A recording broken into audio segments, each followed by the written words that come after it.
Well, look what Dr. Ford was caught spending her $850K GoFundMe money on, of course.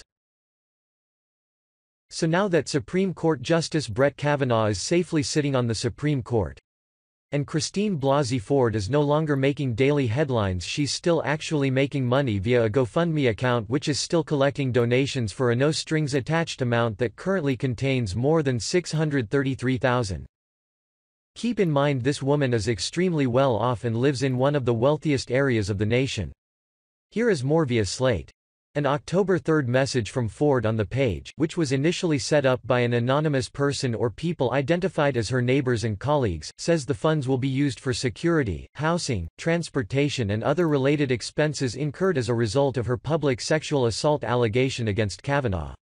I cannot express how grateful I am for the outpouring of support and generosity that we have received through this GoFundMe account, Ford wrote in that message, adding, I feel like all of you who have made a contribution are on this journey with me, which is very heartening. Ford received multiple death threats after putting her name to a confidential letter sent to her congressional representative detailing an attempted rape Kavanaugh allegedly perpetrated against her in the early 1980s. The money from two Ford-affiliated GoFundMe pages the second stopped accepting money on September 20, when it had amassed nearly $210,000 was raised based on the promise that it would help defray the cost of a security detail. The costs for security, housing, transportation and other related expenses are much higher than we anticipated and they do not show signs of letting up, she said in the October 3 message. On Monday, the investigations arm of the right-leaning website Real Clear Politics published a piece suggesting these fundraising efforts may explain why Ford accused Kavanaugh of assault. Democrats repeatedly asserted that Christine Blasey Ford had nothing to gain by coming forward with her explosive accusation of attempted rape against the Supreme Court nominee, reporter Paul Sperry writes.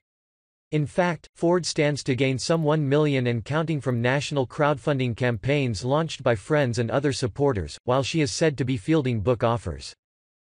Sperry casts doubt on the idea that Ford and her husband need donations, noting that they own two homes valued at a combined $4.3 million, sold a bed and breakfast a decade ago for more than $1.5 million, and hold well-paying gigs in academia and biotechnology, respectively.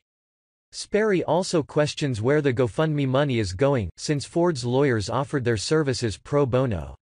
He estimates that Ford could have spent only about $55,000 on security so far and claims she's been staying with relatives and at her beach house, not in any rented safe house she'd have to shell out for. Sperry doesn't explain where he got the $1 million figure. Two GoFundMe sums add up to about $840,000, and a third fundraiser that's garnered about $31,000 is earmarked for a proposed endowed professorship or scholarship that wouldn't enrich Ford at all. And there is a large, meaningful distance between having something to gain from coming forward with sexual assault allegations and accepting material gestures of gratitude.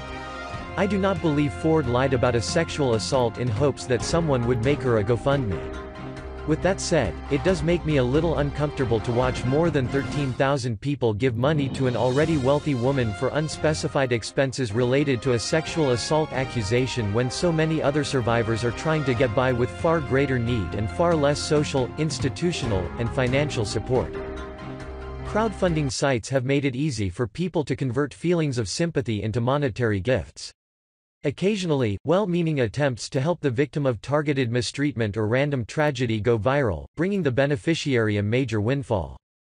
When 68-year-old bus monitor Karen Klein was captured on tape getting taunted by a group of boys in 2012, a random man who saw the video started an Indiegogo campaign with the goal of raising $5,000 to send Klein on the vacation of a lifetime.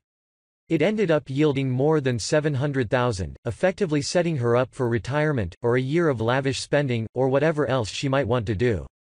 Klein left her job and used $100,000 of the money to set up an anti-bullying foundation that stopped posting updates in 2013. It's hard to escape the notion that, while Klein absolutely deserved the vacation of a lifetime, the extra $695,000 could have gone to better use elsewhere, say, to existing organizations doing anti-bullying work, or to pay the medical and counseling expenses incurred by victims of hate crimes.